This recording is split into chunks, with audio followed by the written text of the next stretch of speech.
Today I want to welcome you to my discussion today, which is going to be a little bit hard-hitting, but I needed to hear it several years ago, and I think you probably need to hear some of this today too, and I'm going to do my best to be as gracious as possible, but I'm going to borrow a scripture today.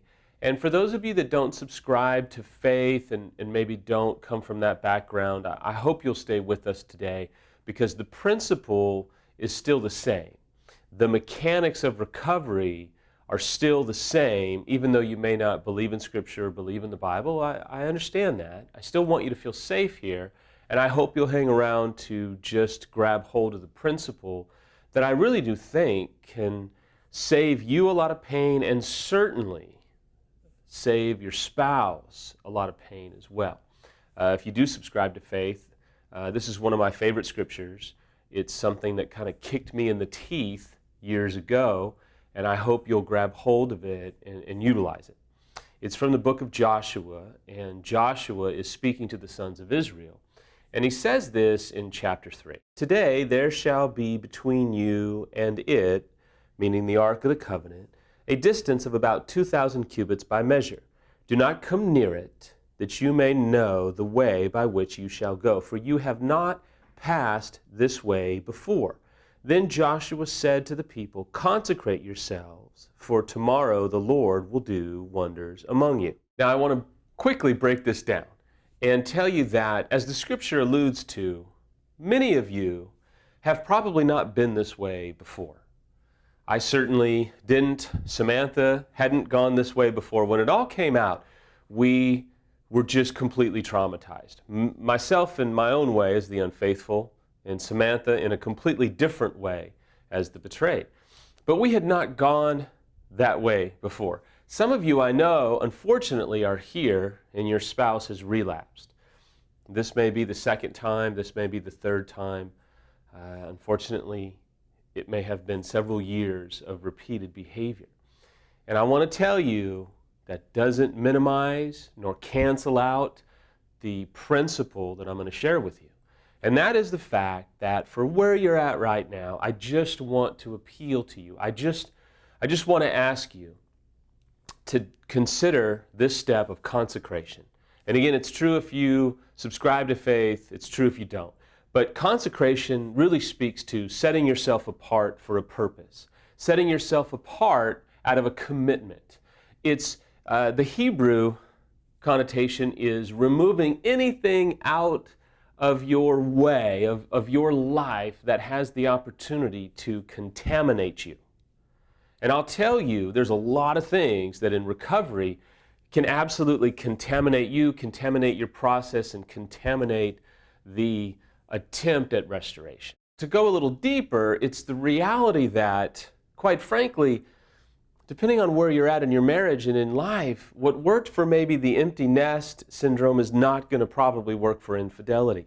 What may have worked for financial bankruptcy or what have you is probably not going to work for infidelity. You've not gone this way before, or if you've been down this road before, and this is a relapse, what you did the first time may not have been sufficient. And that's not a disparaging remark on a therapist or a weekend intensive or any of that. It's a disparaging remark on how deep the work maybe did not go, or how quickly your spouse or you retreated away from the principles that you started to hold very dear early on.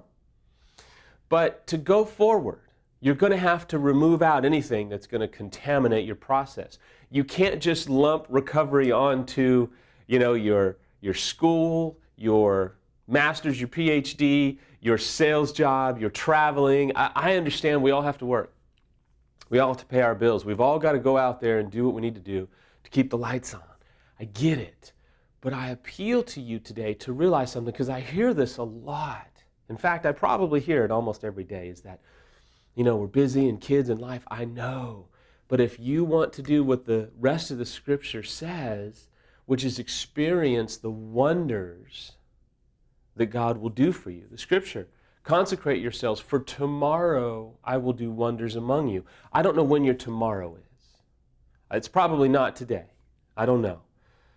But I got to tell you, if you want to see wonder, if you want to see awe, and that's what wonders speak to, amazing things which will produce awe inside of you and awe in the sight of onlookers. And when I say awe, let me give you an example. Just last week I got a phone call, didn't recognize the number, but I figured I'd answer.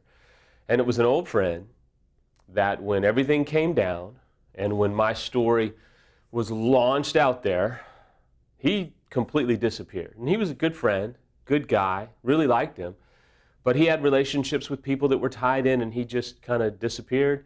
And then I saw him about 6 months later and he said, man, let's get together, let's hang out, I'll be here for you.